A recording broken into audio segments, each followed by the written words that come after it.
حضرت سیدنا حبیب اجمی رحمت اللہ تعالی علیہ کے پاس ایک شخص آیا کرتا تھا، صحبت میں بھی بیٹھتا تھا، لیکن کام وہ ٹھیک نہیں کرتا تھا، سود کا دھندا تھا، لمبے چوڑے اس کے مسائل تھے۔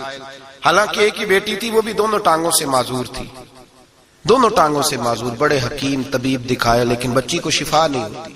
شخص بھی اپنے مزاج کے لحاظ سے اچھا نہیں تھا۔ کہتے سویرے سویرے آیا تو کہنے لگا حضور مجھے توبہ کرا دیں، آج کے بعد نہ جھوٹ بولوں گا، نہ حرام کھاؤں گا، نہ شراب پیوں گا۔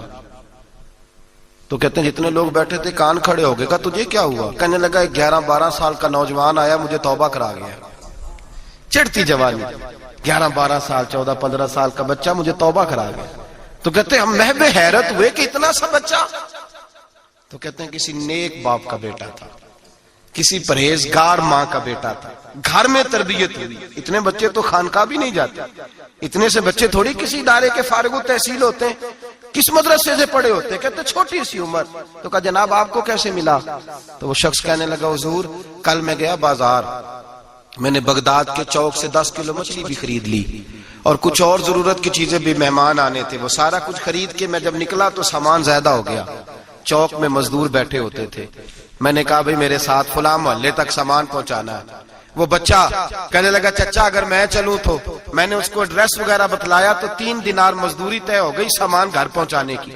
کہتے میرے ساتھ وہ نکلا اور جب رستہ طے کرنے لگا تو رستے میں گرمی بڑی سخت تھی، ظہر کا وقت تھا، ذرا ہم نے چند قدم اٹھائے، 2-4 گلیاں گزرے تھے کہ اذان ظہر کی آواز آنے لگی۔ تو کہتے ہیں بڑی منت کے انداز میں، بڑی گزارش کے انداز میں میری طرف دیکھا، عمر چھوٹی سی ہے، کہنے لگا چچا اگر اجازت مل جائے تو میں ظہر کی نماز پڑھ لوں۔ کہتے ہیں میں ایک جگہ پھٹے پہ بیٹھ گیا اور گپے کرنے لگا، سامان وہاں رکھا، میں نے کہا پڑھ لے نماز۔ کہتے ہیں بچہ نماز پڑھنے چلا گیا، باقی لوگ دیر سے آئے، وہ نماز پڑھ کے جلدی آ گیا۔ میں نے کہا بیٹے تو جلدی آ گیا ہے؟ کہنے لگا اس لیے جلدی آیا ہوں کہ آپ یہ نہ سمجھے یہ کام چور ہے، میں نے نفل چھوڑ دیے ہیں، فارغ ہو کے پڑھ لوں گا۔ کہتے ہیں سامان اٹھایا، رستے میں گرمی شدت کی تھی، اس کا پسینہ بہنے لگا، میں آگے بڑھا، میں نے کہا بیٹے سامان تھوڑی دیر کے لیے مجھے دے دو، گرمی زیادہ ہے۔ کہنے لگا چچا کسی کا تربیت یافتہ ہوں، کسی نے ٹریننگ دی ہے، کہا ماں باپ نے کہا تھا حرام لقمہ گھر نہ لانا، کہا بات کیا ہوئی؟ کہنے لگے میں آپ کو نہیں دے سکتا، اس لیے کہ 3 دینار مزدوری گھر پہنچانے کی طے کی ہے، اگر آپ اٹھائیں گے تو پھر میں پیسے پورے نہیں لوں گا۔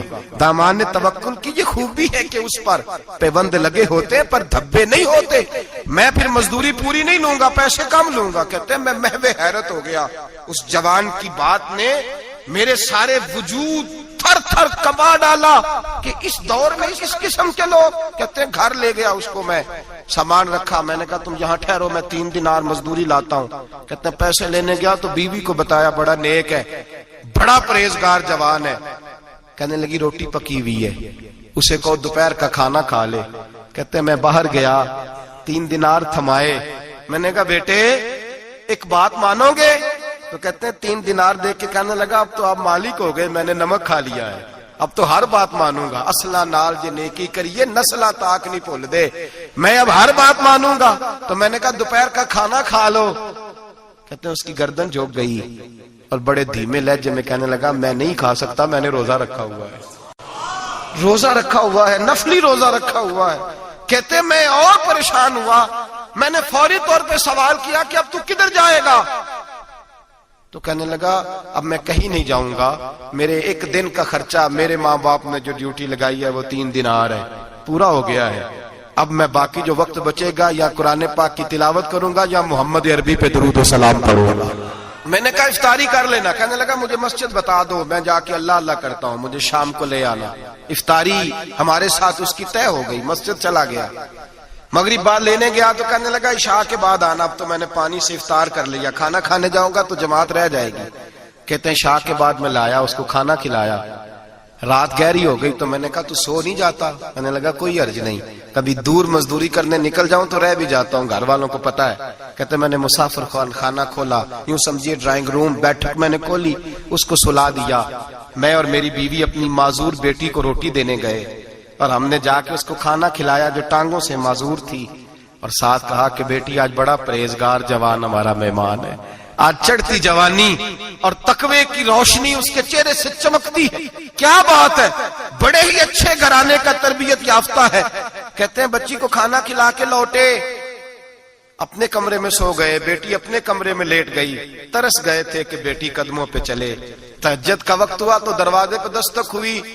بڑی بے چینی کے ساتھ اٹھے میاں بیوی, کون ہے؟ بیٹی کی آواز آئی, ابا جی دروازہ جلدی کھولیں. کہتے ہیں کلیجے پھٹنے لگے, ذہن بکھرنے لگے. سوچے ہیں کہ وہ 2-1 منٹ ہمارے اوپر پہاڑ بننے لگے. دروازہ کھولا تو وہ بیٹی جس کے لیے ترس گئے تھے, کبھی چلے گی وہ اپنی ٹانگوں پہ کھڑی ہے, کبھی دوڑ کے ادھر جاتی, کبھی دوڑ کے ادھر آتی. بیٹیاں پریشانی کا فون کر دیں تو پھر بھی آنسو نکل آتے ہیں, اور بیٹی گھر میں خوشی آ جائے تو پھر بھی ماں باپ رو کے ہی شکر ادا کرتے ہیں. ان کے لیے روتے ہی رہتے ہیں. کہتے ہیں میں تڑپ گیا. بیوی بھی رونے لگی, بیٹے یہ کیا ہوا؟ ہم تو مایوس ہونے لگے تھے معاذ اللہ کہ اب تو ٹھیک نہیں ہوگی, کیا ہوا؟ کہنے لگے ابا جی اماں جی آپ نے بتایا نا نیک جوان آیا ہے, نیک آیا ہے, تو میں آپ چلے گئے تو میرے دل میں خیال آیا, اے اللہ اگر وہ واقعی نیک ہے تو اس کے صدقے مجھے شفائی عطا فرما دے. یا ایھا الذین آمنوا اتقوا اللہ وابتغوا الیہ الوسیلہ, اے اللہ صحت ہی دے دے. کہتے ابھی میری دعا بھی پوری نہیں ہوئی کہ میرا وجود حرکت کرنے لگا, اور یہ دیکھو میں اٹھ کے کھڑا ہو گئی ہوں. کہتے ہیں ہم لوگوں نے یہ دیکھا تو بھاگے اس کے کمرے کی جانب. جب دروازے پہ ہاتھ رکھا تو دروازہ کھل گیا. آگے گئے تو پلنگ خالی تھا, ایک رکا چھوڑ گیا ہے. کہنے لگا مجھے پتا ہے میری حقیقت کھل گئی ہے, میں تو اللہ کا بندہ ہوں. اگر تمہیں مجھ سے ذرا بھی پیار ہو گیا ہے تو پھر میرے پیچھے نہ بھاگنا, اللہ کی بارگاہ میں جھک جانا, پھر گناہوں سے توبہ کر لینا. کہا وہ تربیت یافتہ جوان آیا ہے اور مجھے بدل گیا ہے. میرے بھائی ماں باپ کی ذمہ داری اولاد کو نکھارنا ہے, ان کو سنوارنا ہے. روزی روٹی کی ذمہ تو اللہ تبارک و تعالیٰ نے لیا ہوا ہے. جو ڈیوٹی اللہ کی تھی وہ معاذ اللہ ہم نے اپنے ذمہ لے لی ہے. اولاد کو رزق حلال کی تربیت کریں, انہیں حکم دیں کہ وہ ہاتھ نہ پھیلائیں, انہیں کہیں کہ وہ محنت کر کے کھائیں, لیکن اصل تو ان کا اخلاق سنوارنا ہے. بچے ہمارے ان کی پوزیشن اتنی خراب ہو جاتی ہے, ہم لاڈ پیار میں اتنا ضدی کر لیتے ہیں. جب جس بچے کا ماں باپ کے ساتھ گزارا نہیں, بتلائیے وہ بیوی کے ساتھ گزارا کرے گا؟ جس کا ماں باپ کے ساتھ وقت نہیں گزرتا وہ بہن بھائیوں کے ساتھ گزارے گا؟ جس کا ماں باپ کے ساتھ وقت نہیں گزرتا وہ کولیگز کے ساتھ وقت گزارے گا؟ کس طرح وہ اپنے آپ کو, میرے نبی کریم سید عالم صلی اللہ علیہ وسلم نے ڈیوٹی لگائی کہ ماں باپ اپنے بچے کی تربیت کریں, انہیں اللہ سے جوڑیں. تکلیف میں وقت گزارا جناب اسماعیل نے. ایک روایت ایسی بھی ملتی ہے کہ 13 سال حضرت ابراہیم پلٹ کے گئے نہیں بیٹے کا پتہ لینے, لیکن جب بھی بیٹے نے ماں سے باپ کے بارے میں پوچھا کہ میرے والد کیوں نہیں آتے, تو ماں نے ایک ہی لفظ کہا, بیٹے جناب ابراہیم اللہ کے نبی ہے اور اللہ کے حکم سے ہمیں چھوڑ گئے ہیں. ایسی تربیت, ایسی ٹریننگ, بچے کے ذہن کو بدل ڈالا, اسے اللہ والا بنا لیا. اور ہمارے مفسرین نے بحث کی ہے کہ جناب اسماعیل جو اللہ کی راہ میں قربان ہونے کو تیار ہو گئے, ان کے سینے میں جو رب کریم کا اتنا پیار موجزن ہوا کہ وہ گردن کٹانے پہ تیار ہو گئے. تو فرماتے ہیں یہ تربیت جناب ہاجرہ کی تھی, یہ ٹریننگ حضرت وہ فیضان نظر تھا, یہاں کے مکتب کی کرامت تھی. سکھائے کس نے اسماعیل کو آداب فرزندی؟ میرے بھائی یہ جناب ہاجرہ نے تربیت دی.